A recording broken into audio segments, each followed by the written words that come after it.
Alright, hello guys, and welcome to another episode of One Take Podcast. This is your host Sean, and we're back with my good friend here, SytYoshi. Welcome back, Yoshi. Oh, good to be back. No problem, man. Last time we talked about Cobra Kai, which was on Netflix, and that was one of our favorite shows of, technically you could say this year for Netflix, because it did come out on Mhm. Netflix, even though it was a show back in 2018, back on YouTube. Mhm. I do think it is one of the best shows right now. So there's that.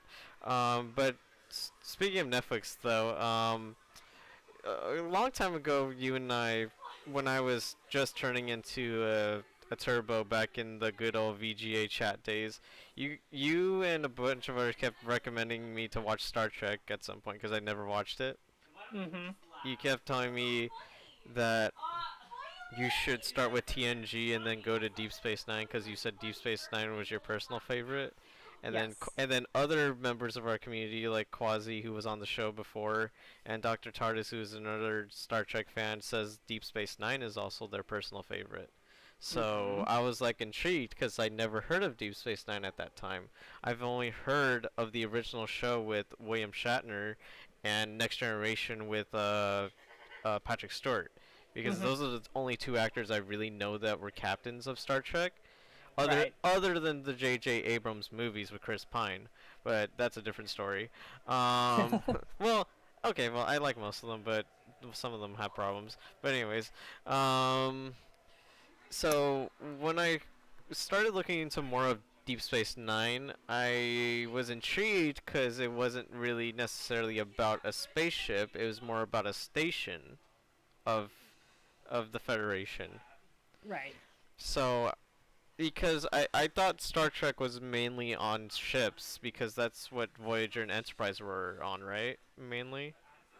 They. It followed in tradition of TNG and the original Star Trek that it followed a ship through its missions. Okay, because like I was just like intrigued because Deep Space Nine seems like the most different out of the Star Trek shows when I looked it up, and Taco, yeah. That's and a fair way of putting it. yeah, but for some reason, I just never started it at that time. Around that time, like it was what, like 2015. Around that time, we were talking about it with the community. Like Oh gosh, has it been that long? That could it's be been right. 5 years since we've talked about it, and during that 5 years, I actually have never started it, which I kind of felt bad for. So, but this year, earlier this year, when quarantine was happening around here, I decided to ask Quasi like to watch it at some point, and he said he wanted to get started on TNG and then go to Deep Space Nine with that route. So I was like, Mhm. okay. And then I started to ask you for your advice, saying which episode should I watch just in case and stuff like that. Yeah. So from what I know, we're gonna talk about the Next Generation episodes mainly because that's the one I watched the most, Okay. and then in a bit we'll talk a little bit about Deep Space Nine from what I've seen as well. All right. Let's But go. so the first episode I've watched of Next Generation was Encounter at Farpoint, which was the two-part pilot that um, premiered in 1987.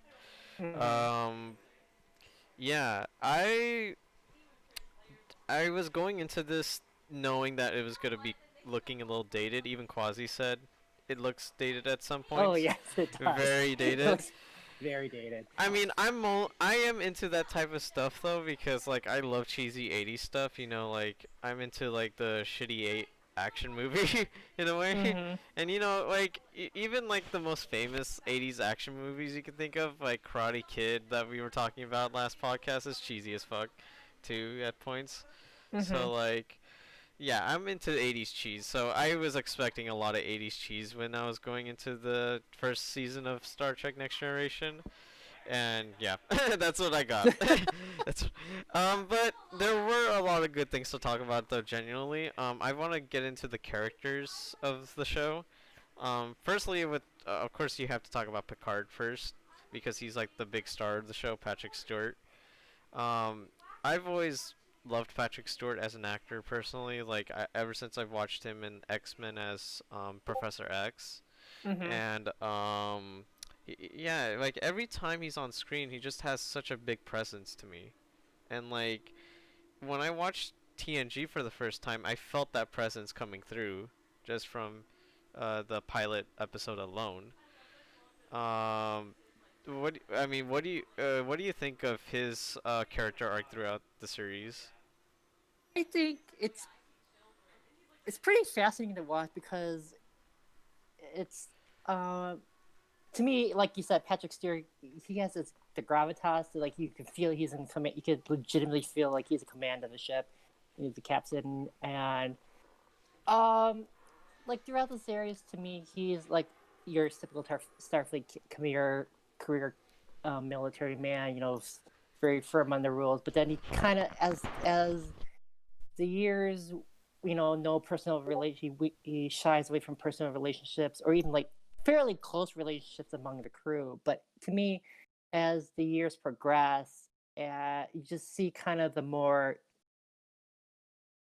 kind of chipping away at his the exterior as you know he goes through all through mainly the season through significant portions of season 3 and 4. You kind of see him loosen up a bit, not not in significant ways, but very subtle ways he interacts with senior command, and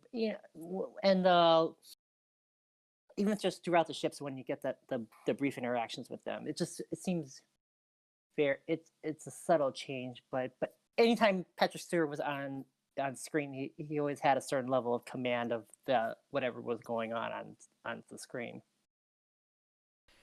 Yeah, that's how I felt as well because like even when he was playing as Professor X in X-Men, he had that captain presence of Hmm. him in X-Men. You've seen X-Men films, right? Have you? I've seen a couple. You've seen a couple like the original Yes, ones or the first one that he was in for sure. I okay. can't attest to any of the others. Okay. But since you've seen the first one, you saw him as Professor X as well. So He like can he you easily could see him you see imprints of Picard in his performance. So and that I only know Patrick Stewart um from his role as as Picard.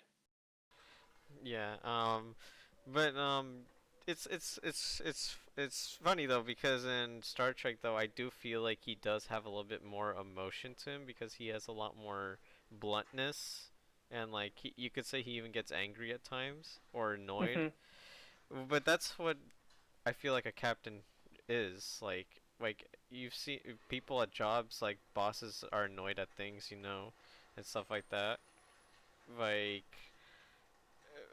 but that he's trying hard to get his crew in control and stuff like that, and to yeah. Go ahead. No. I was just about to finish that up.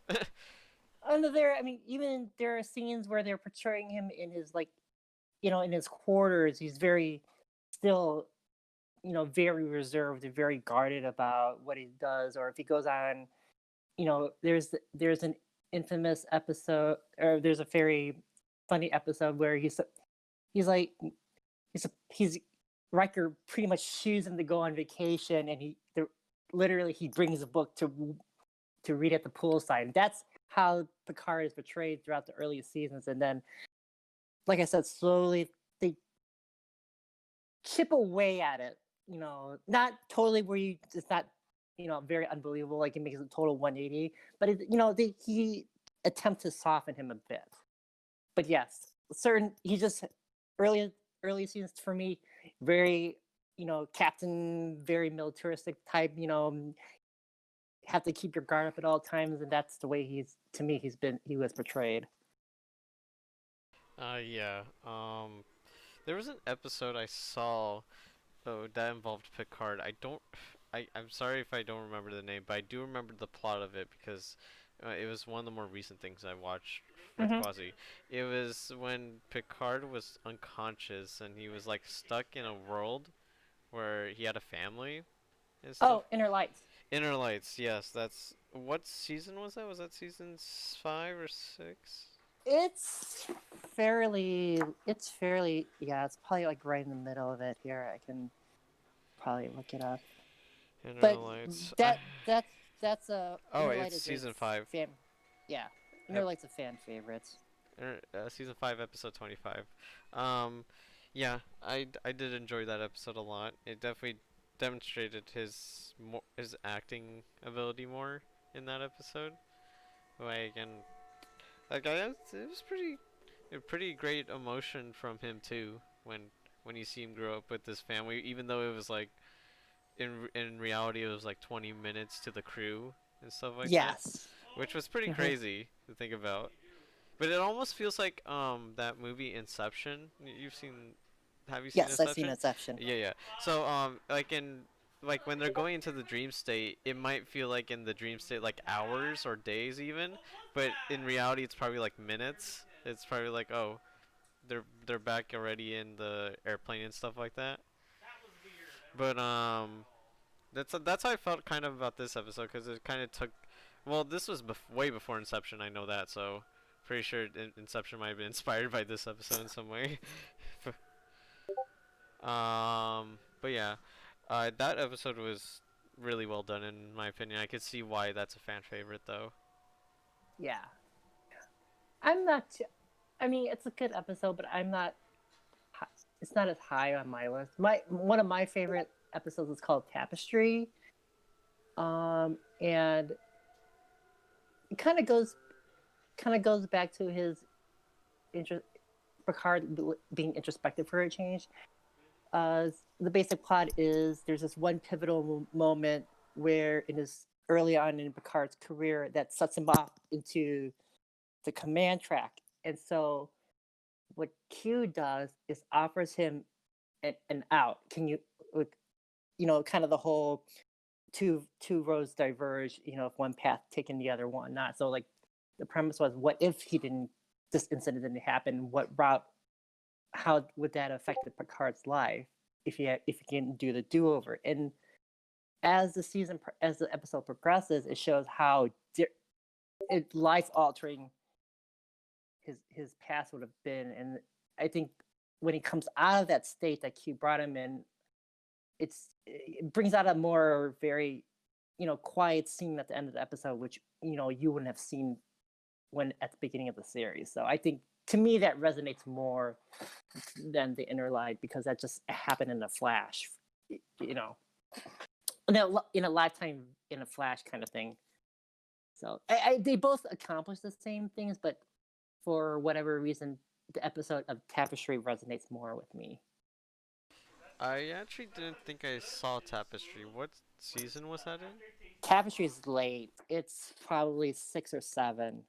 6 or 7. Yeah, I probably didn't see that one then, because I probably went up to 5, and I think that's where we stopped because that's when me and Quasi were going to the DS9 route and stuff Yeah, like that. Tapestry is fair to me. It's fairly late. I should watch that one at some point then, cause if you say it's really good, then that's probably I should watch it at some point. Yeah. Uh, give me 1 minute. Yeah, it's 6th season. 6th season, okay. I will definitely watch that on Netflix whenever I can. There was another episode I really enjoyed in season 2 of Star Trek, episode 9, The Measure of Man. That's a good one. Yeah, me Quasi showed me that one, and it showcased the character Data, Mm-hmm. and Data is honestly one of my favorites as well because like I love Brett Spiner, in pretty much anything he's done. So, that episode really showcased a lot of great moments with Data. Like, that's usually considered a fan favorite too, right? Yeah, the Measure Man is a very, and plus that was a whole, at that time, the whole beginning of artificial intelligence. What are the implications of it? And it just Data's a beloved character for all his idiosyncrasies, and I mean, it featured also strong performances by Jonathan Frakes and Patrick Stewart on, both sides of the argument that was being presented. So, all in all, it's a very solid episode. Yeah, absolutely. And speaking of Riker, that's another character I actually think is really fascinating too. Uh, Riker's hilarious. yeah, Jonathan Frakes is really good in that role. I, he also directed a few episodes of The Orville, which is a series I have watched all the way through and caught up with. I Jonathan Frakes has done a lot of directing since Star Trek. Let uh, me tell you, I see mhm. his name pop up a lot of places. I'm pretty sure he's directed some episodes of TNG then, right? Like he has to have been. He's done TNG. He's done all the other Star Trek series since TNG, and like I said, he's done a lot of directing since. Yeah. I don't remember exactly which episodes he directed on the Orville. It might have been like a couple of like um finales he might have directed or something like that. Because I know Seth MacFarlane likes to use Jonathan Frakes a lot for his directing episodes. Um, but yeah, I think Riker is absolutely hilarious too. Right, Uh, to me, he is TNG's version of Captain Kirk, without being annoying, or something about Riker's character is more acceptable to me than of Captain Kirk for whatever reason. I absolutely agree with that because to be honest with you, I don't know if people know this outside of the podcast, but you know this. I'm not a big fan of Shatner myself or Kirk in the original series because I've watched a couple of clips and episodes and I'm like, nah, I can't get into it because of him. Which is one of the major reasons why I don't like the original. I don't hold the original series to higher regard. I think he's fine. I think Kirk in the movies, they're great, but with confined to the original series, I just don't like his character for whatever reason. I completely agree with that because in Wrath of Khan, when I watched that movie though, it was really good. Like I didn't find Kirk that annoying in it. Like everybody seemed mature in that film, and it was honestly pretty emotional at the end when I first watched it. Oh yeah, That was a great movie. People, but yeah, I cannot watch the original series. I can watch certain episodes and get away with and just be fine with it, but if I could not watch the original series straight through, yeah. just mostly because of Kirk. Um, there was another movie that people recommended me in that universe. It was the Star Trek 4. What was it called? The Oh, Voyage Home? I know what you're Voyage from Home or something like that. Yeah. The voice, the No, Star Trek 4 is an amazing movie. Uh, There are so many there's so many lines that come from that movie that are still quoted today, but no, I adore Star Trek 4. The Voyage yeah. Home is the secondary title. Okay, cool. So I did it. Yeah, right. Sweet. Yeah. Okay, so yeah, that's one that has been recommended to me a lot, actually. Oh, go see it. Sorry. So go see that one. Like I Go think it's on see I it. think it's on Netflix. It might be on Netflix. Um, Yeah, I it's a one of the few Star Trek movies I enjoy. I should watch it at some point. Going back to TNG for a second.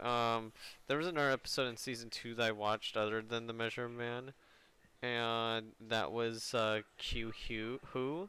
Oh gosh, yeah, that episode happened. Yeah, it's like considered like one of the greatest episodes of season 2. Oh, it's fantastic. I will not watch it ever again.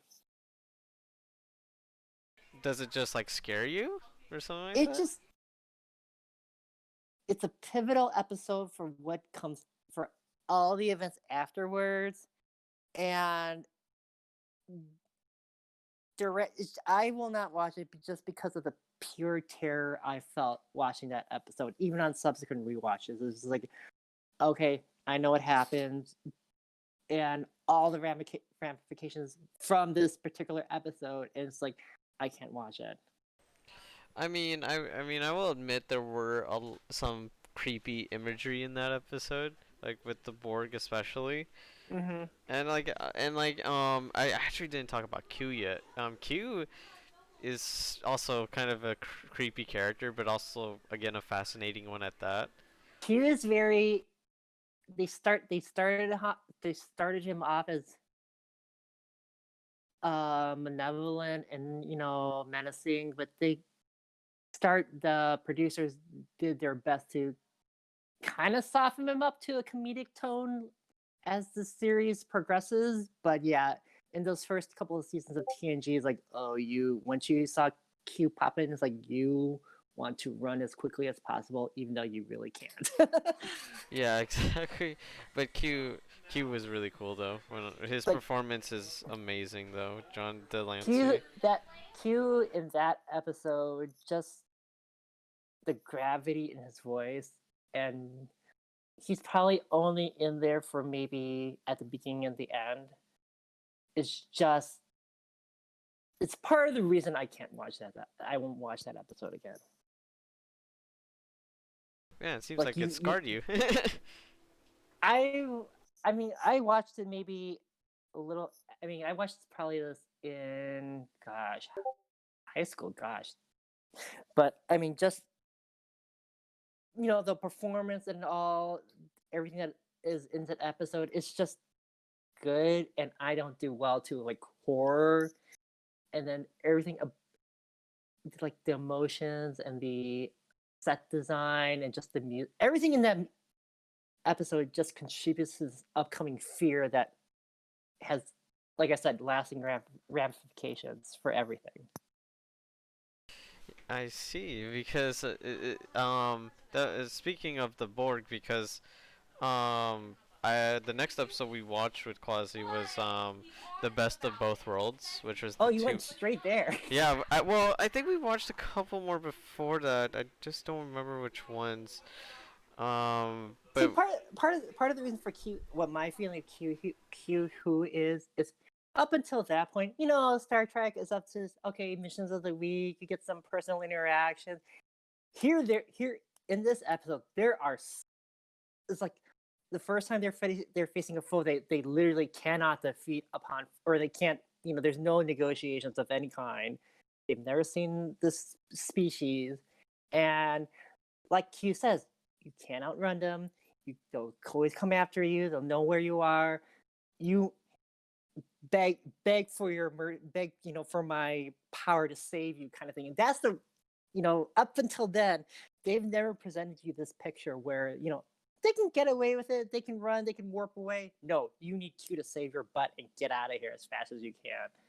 And then the lingering epilogue with Picard and Guinan is like, oh, this is not a one-time thing. This is something they're setting us up for later down the road. And that's what kind of jarred me.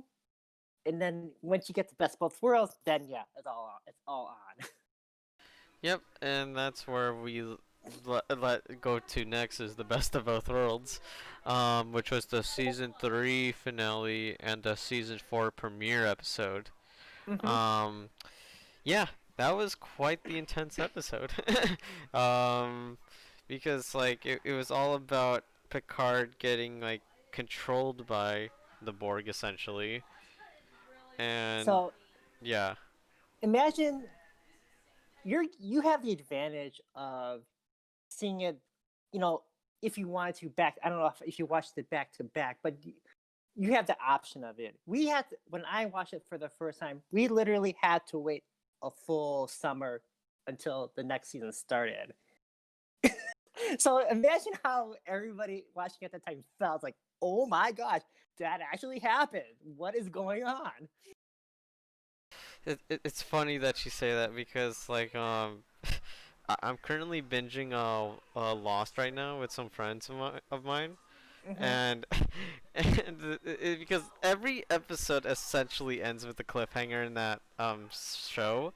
So imagine just like because my friend was who's also a turbo Gravel, uh, Hmm. sh- she's been talking to me about how torturing it was to wait a year between the finales. So I can't even imagine what it was like waiting for this episode And in between. this is like nascent internet. This is like you had no. I mean, we were talking with I was talking with friends in high school about what the heck did we just see and what do you think is going to happen. We had no internet forums or speculation websites or YouTube videos. This was all who's watching it? Who's watching it? What do you think? You know, and we're all looking at each other like that. That just happened. What's going on?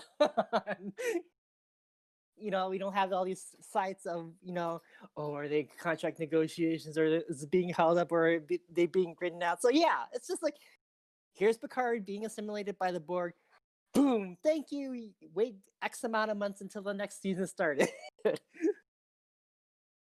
And that it's like season finales sometimes when they end with cliffhangers are really torturous because Oh, they are. it's really torturous because I've dealt with shows many times when they end in a season finale and it's like, oh, there's a cliffhanger here. And it's like, oh God, why did you do that to me?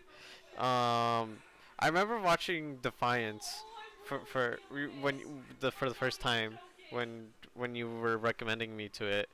It was, I think it was like a couple months or a couple of like maybe almost a year before season 3 was coming out, Mhm. and I watched all of season 1 and 2 before then, and I was like, with season 2 it was like a cliffhanger. I was like, wait, what? That's it. That's how it ends. And I was happy that I was getting a season 3, but I was like, I have to wait this long still. Like it was To me, that's kind of the appeal to me. It's like it was back then. It's like it was appointment viewing, so you had to watch it at X amount of at X time and X day. So it did keep me coming back, and it wasn't it wasn't like the the flip side of the pre-internet is okay. There's no rehashing of all the speculation, so you just kind of go in. Maybe they'll replay the episode finale leading into the season premiere, so you kind of one refresh yourself, but kind of kept the momentum going. So it kind of was like a nice, you know, you get your shock, let yourself decompress for a bit, and then you know go about your day in a way that way you're not torturing yourself over you know any speculation of what could be the next step for the series. But um, the season 3 finale was the only one time I felt like real like I need to know what just happened. I need to know now. yeah. I guess I'm kind of glad I got into shows a little bit later in my life than back then because And it like also like it serious felt like shows. made it a point. Like I said, made it an appointment viewer for like okay, I know when the season premieres. That date, I have to mark it now. I cannot be doing anything else when this occurs. Yeah, that's why I'm glad about the streaming age these days because you can just like if you want to catch up with a show now, like that's on live TV, but they port it to like Netflix or something like that, you can just catch up on it, and then just Yeah. try to watch it live. You try to catch up and watch it live. But back then that wasn't possible. You had to catch like every episode live, unless if you recorded it. But still, like that was very rare back then. We still have VCR.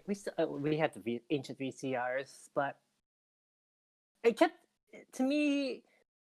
For me, at least, it kept the suspense of okay, I gotta watch this now. I don't care what else I'm doing. I have to some way I'm watching it that day. So the season finales back when I watched it originally did its job.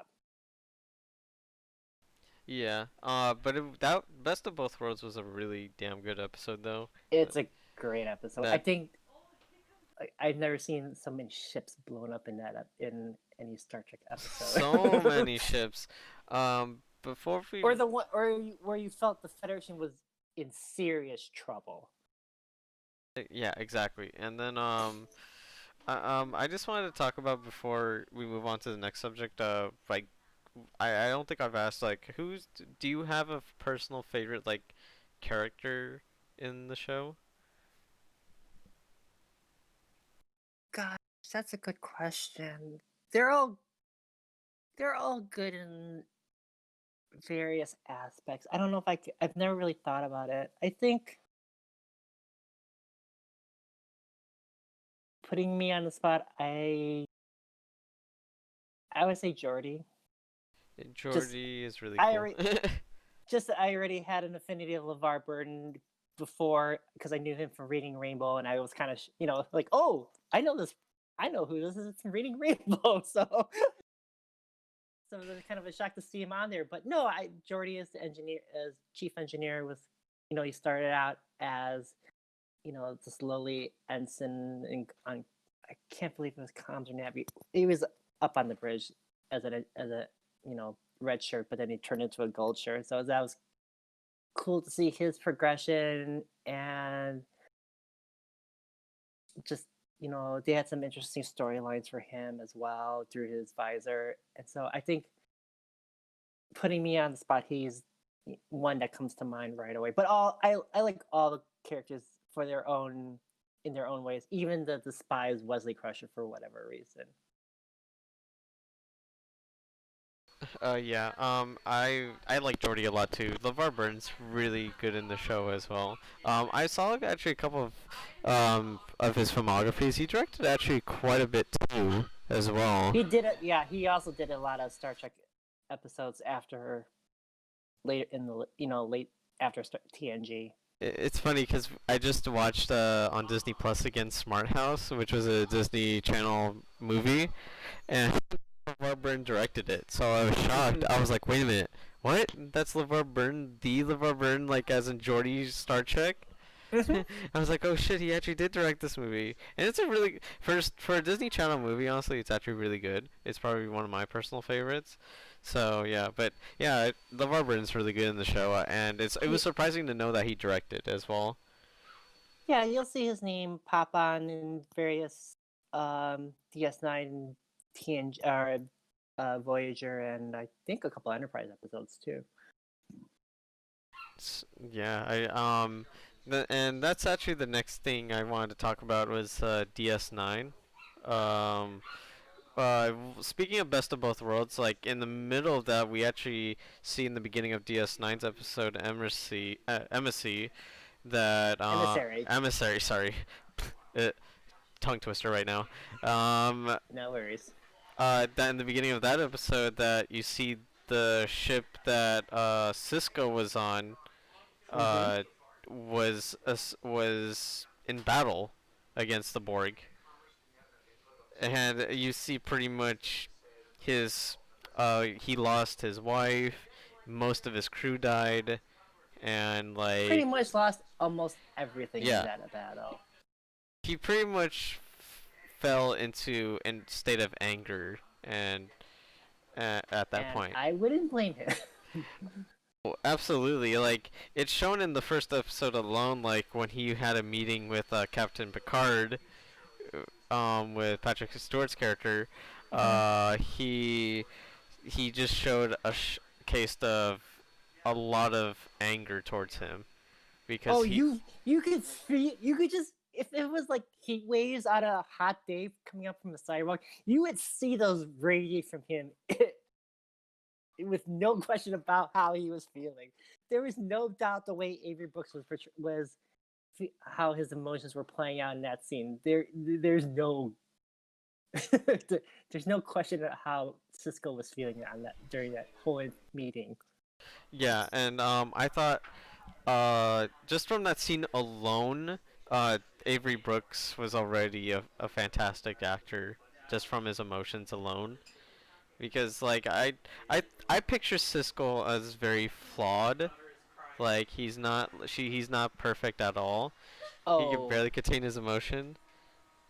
Um, yeah, that would be very true. Yeah, yeah. So, uh, yeah, that's. But I mean, later on in the episode, though, you see that he shakes his hand at the end, and then you see that they don't necessarily have to like each other, but they have to respect each other's work essentially, and that it wasn't necessarily Picard's fault that it was his ship and wife that died on it. So you know. No, but the thing is that he visualizes Picard as Locutus, and so that's all brings back the memories of him losing his wife, his ship, his pretty much his entire ship, his fellow shipmates, and it just he thought he would be getting away with this post maybe, and then all of a sudden here comes Picard. First one of the first dockings of deep space of the new post is, oh hi, here's a briefing with Picard, the person you associate the most anger and sadness at the same time. Yeah, I agree. I agree with all that. It's just fascinating to see like those two characters interact with each other. You know. Um. Yeah, it's unfortunate that it's the only instance that I know of. Yeah, I don't think there's another episode from what I heard that they interact. I think that's what Quasi told me Yeah, from what I I think heard. that's the only instance those two appear on the screen together, Which which which is which is kind of a shame. it's a shame. I would have loved to have seen more of their chemistry if there's no more episodes. Yeah, hell, I would love to see a reunion one day probably with them. Uh, And yeah. those two, I would gladly pay money to see those two act together. That'd be really great. I also want to get into more of the characters of DS9 quickly. Um, Oh, um, how much time do you have? oh no, no, no. I just wanted to like, I just wanted to like go because I didn't watch too much of DS9, so I'm just trying to like get through my favorites and stuff like that, Yeah. and pretty much how I feel about the episodes I saw. Um, well, one of my favorite characters when I was watching it was Dax. She's really cool in my opinion. And then Odo I thought was really interesting as well. Mm-hmm. Like, do you have any personal favorites from DS9? Kira is my favorite of the main cast. Kira of the titled cast, Kira is one of my favorites because just of the arc that she has throughout the entire series. Yeah, I do like Kira too, especially in the episode Past Prologue, which was the next episode we watched after that. Mm-hmm. When she had to like she pretty much was the center of that episode Mm-hmm. because but yeah, she's a really good actress as well. Like Yes. she's just fascinating to watch too. Like going like pretty much being like what is she like the first officer like essentially you could say. Essentially, yes. Yeah. So like it's fascinating to see her interact with Cisco in a way. And that episode, the ending to that episode was really cool too when she actually had to come in terms with like, do I do this? Do I not do this? With the bomb and stuff like that. Yeah, that it's one of many. One of many that I probably haven't seen yet, but you know. And then the next episode I watched was A Man Alone, which was Odo's episode that Mm-hmm. that I watched. That was a really good episode too, like that I liked. Do you remember that episode, right? Vaguely. It's been a long time since I've seen it. Checking out my companion book now. It was when Odo had to deal with a criminal that came to his bar, I believe. Oh yes, But yes, yes, the yes. criminal actually got murdered. It's like a murder Right. mystery essentially. Yeah, it's a murder mystery. But that's what I love. I love murder mysteries, so I really like that episode.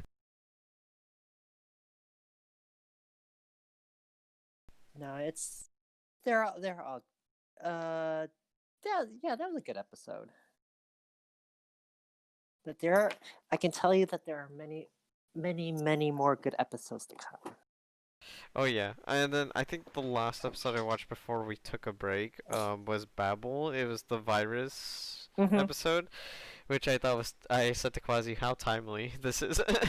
you know, um, that Okay, so what's your impressions of the other characters like Chief O'Brien or Dr. Bashir? Oh, O'Brien. O'Brien was also in the TNG, I believe. Like I saw Mm-hmm. him in a couple episodes of TNG as well. I like him. I like O'Brien. I think he's a very he's very you could say strict, but also in control. You could say at least from what I've seen. He knows his. Overworked, you could say. Hmm? You could say he's overworking himself sometimes. Well, yeah. He kind of tries to they portrayed him as like the everyday man of the Federation universe of that cast. But yeah, O'Brien first appeared as just the transport chief office, like Chief O'Brien of the chief transport of the TNG. But then they transitioned him to DS9. But also a fan favorite character, I think. Oh yeah, I could see why. He's a really good actor as well. And Dr. Bashir, you said, I honestly thought he was a little annoying when I watched the episodes with him in it. At least, You sound like O'Brien. oh, do I really? That's exactly the response that O'Brien gives for I guess I Bashir. relate to O'Brien then, because I did find him a kind of annoying at some because he just seems like tries to be the funny man of the crew, but like I don't even. I'm not sure it's the funny man. It's more of the naive doctor's first posting. It's kind of the way the enthusiasm that he showed in the emissary. Like I get to work on the frontier, get to work frontier medicine, and Kira like gives that sharp rebuke of that comment, and that's kind of the way they portrayed him early in the series. So he has a lot of character arcs. Also, I'll just leave it with that. Yeah. I heard that Quasi said that to me. That he does develop a lot more later on in the series. So I Yes. do plan on.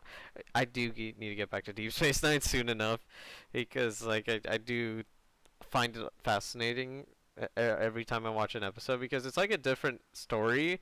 But Oh, it's set, totally different. but like it's Totally set. different vibe. It's set in the spaceship though, a space station though, which is the same setting, though.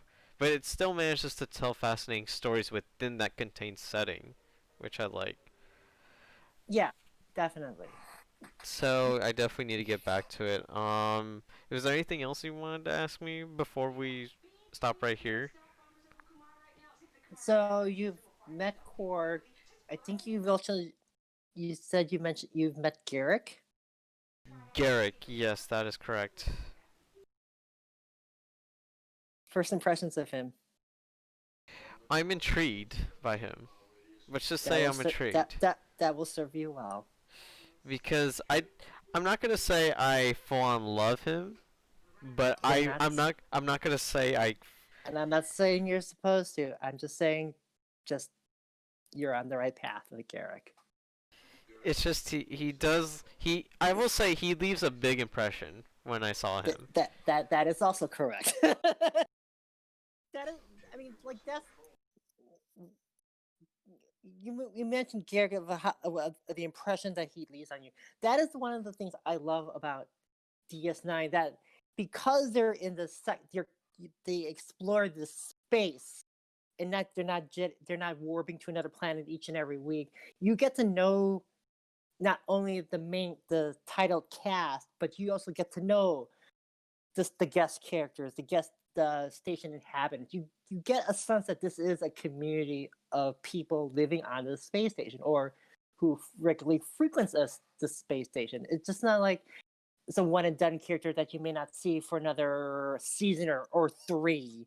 You get to see these people on a fairly decent clip and you care about what happens to him and or how the overall arcing, the all the stories that are playing in the background affect these people. And that is upon the many other reasons I love DS9 compared to TNG or Voyager or Enterprise. This is one of the reasons why I DS9 remains one of my favorite series, and I really should get back to. I should go watch it again. But I mean, I will tell you this: I watched DS9 in its entirety when it was playing live, even when my station in Chicago shifted it to, you know, 11 o'clock on a Sunday night. It's like, why? But okay, yes, I will watch it, even with the series finale playing out at that time. But then, and then when I got the DVDs for it, back when the DVDs were a big thing, it's like I sat down and I watched. It's like I remember this, and oh my gosh, I love this series again, and it just hit all the check marks for me of why I loved it in the first place. So Yeah. yeah, I am passionate about DS9. You should come join us again when we watch DS9 then. Nah, that's okay. I want you guys to explore the space yourself. But yeah, it's a really good show though, from what I'm watching. yeah, I think it's. I guess I do understand why TNG gets all the love. You get Picard, it's a main draw, but I think,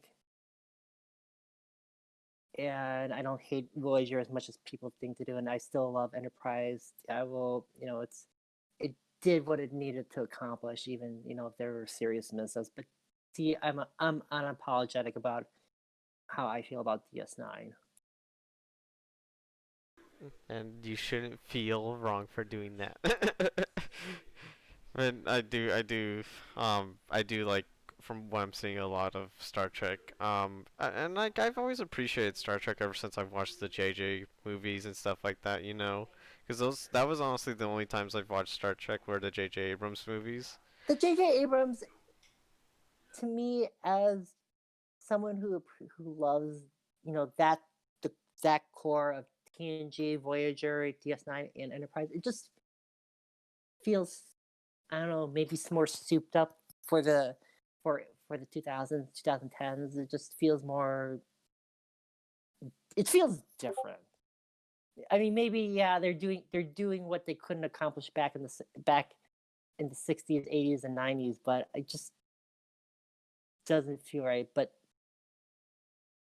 it's even though it does hit all the right notes in terms of story and experience, you know.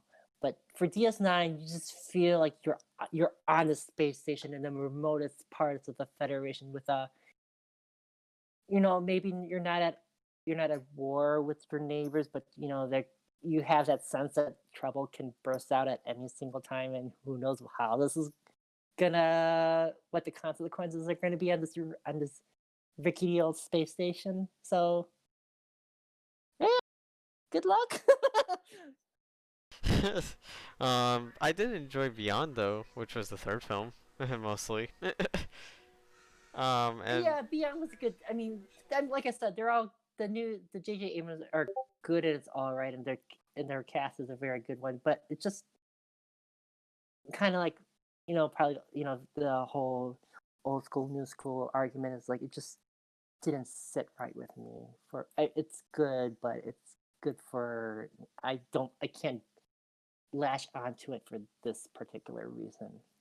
yeah, I could see why after watching, TNG and Deep Space Nine, how it has a very different vibe, you know. But then Uh, you're with these people for 7 seasons for each of Star Trek, for TNG, Voyager, DS9, and 3 seasons of X amount of seasons for Enterprise. You're with these people lot longer than say a 2 hour movie on the and for the J.J. Abrams movies. that's very true. So Movies mainly nowadays go for spectacle and development, and very little on development, you could say, with those types of films. but I'm sure that's for a different podcast. But Yeah, I we could talk about the JJ movies later on. yeah, but the DS since you're still in the early stages of DS9, I just yeah, it's a good that you're going in for fresh with maybe with another set of eyes, but just I would say just take it all in and just see how many. For me, what resonates a lot with DS9 is how many thematic elements still resonate with present day situations, I will and keep the cast really helps with driving that home. I will keep that in mind. Also, just a quick side note before we go, I love the theme song more in DS9 than in TNG. Like the intro. Again, it's a product of the mood that they're trying to set for for these series. TNG is very they're trying to they're trying to woo the original fans back to the franchise, and whereas DS9, it's a whole different atmosphere of of being on this space station seemingly isolated from the rest of the Federation, with you know hostility just right over the border, so to speak. Yeah, and I can't wait to continue DS9 more because I really do enjoy it a lot. So you know who I'll give you one slight spoiler. You know who Louise Fletcher is, right? I'm sure you do. Louise Fletcher, yeah. She's an actress who was in One Flew Over the Cuckoo's Nest. Yeah. I will just say she plays her part well. I'll just say that.